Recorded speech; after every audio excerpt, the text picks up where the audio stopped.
আমি এখন আছি সেন্ট্রাল ইউরোপের একটা দেশ ক্রোয়েশিয়াতে, লুগাবেস নামক একটা গ্রামে।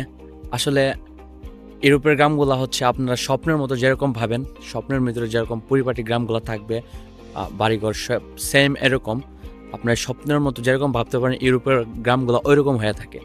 তো আপনাদেরকে আজকে ইউরোপের গ্রামগুলো দেখাবো। আসলে ইউরোপের গ্রামগুলো অনেকটাই সুন্দর, যেগুলো আপনারা আগে কখনো দেখেন নাই।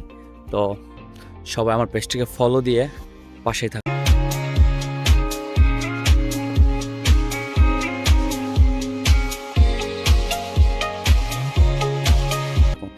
যেহেতু আপনাদের সাথে ক্রোয়েশিয়া নিয়ে কথা বলতেছি, তো ক্রোয়েশিয়া দেশটি হলো 1991 সালে 25শে জুনে স্বাধীন হয়। এ দেশটি হলো 56,000 বর্গ কিলোমিটার। এ দেশের মোট জনসংখ্যা 44 লক্ষ থেকেও বেশি। এ দেশটি 2022 সালে সেনজেন হয়। 2022 সালের পর থেকে এদেশে কারেন্সি হলো ইউরো। প্রথমে ছিল যখন ইউরোপের ইউনিয়নে ছিল না, যখন সেনজেন ছিল না, ওদের কারেন্সি ছিল করোনা। প্রাচীনকালে ইতালিয়ান এবং ক্ল্যান্টিক নামক এক জনগোষ্ঠী এ দেশে বাস করত। তারপরে 1991 সালে দেশটি স্বাধীন হয়। আপনারা হয়তো এটাও জানেন না, ক্রোয়েশিয়াতে সর্বপ্রথম টাই আবিষ্কার করে, যেটা 1630 সালে পুরো ইউরোপ ইউনিয়নের মধ্যে ছড়িয়ে পড়ে এবং পুরো পৃথিবীর মধ্যে ছড়িয়ে পড়ে।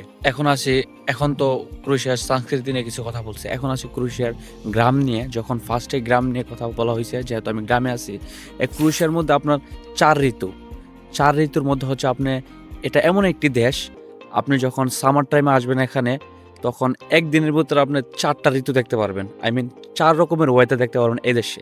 আপনি যখন সামার টাইমে এই দেশে ঘুরতে আসবেন, ট্যুরিস্ট, যেহেতু এটা একটা ট্যুরিস্ট দেশ, এই দেশে প্রায় 1 মিলিয়ন প্লাস ট্যুরিস্ট আছে প্রতি বছরে।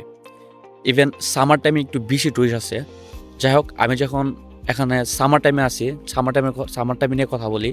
তো সামার টাইমে হচ্ছে গিয়ে আপনি একটু আগে বৃষ্টি হয়েছে, আপনি হয়তো বা ওয়েদার দেখতে বুঝতে পারছেন, একটু আগে বৃষ্টি হয়েছে, এখন আবার রোদ উঠে গেছে, ঠিক আছে। আবার একটু পরে বৃষ্টি আসবে, আবার একটু পরে ঠান্ডা লাগবে, ওই রকম ওয়েদার আর কি এদেশে।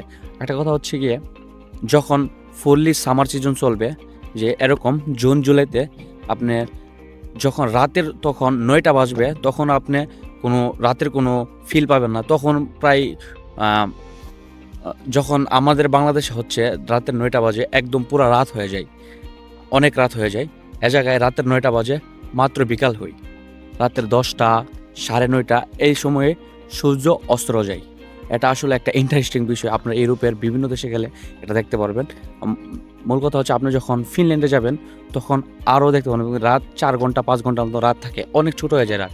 যখন আপনি উইন্টার সিজনে ইউরোপের বিভিন্ন দেশগুলো, যেমন ক্রোয়েশিয়াতে, তারপর হচ্ছে ফিনল্যান্ড, নরওয়ে, ডেনমার্ক, ওইখানে থাকবেন, তাহলে আপনি বুঝতে পারবেন কি, রাত দেখবেন, উইন্টার সিজনে রাত দেখবেন অনেক বড় হয়ে গেছে, দিন অনেক ছোট।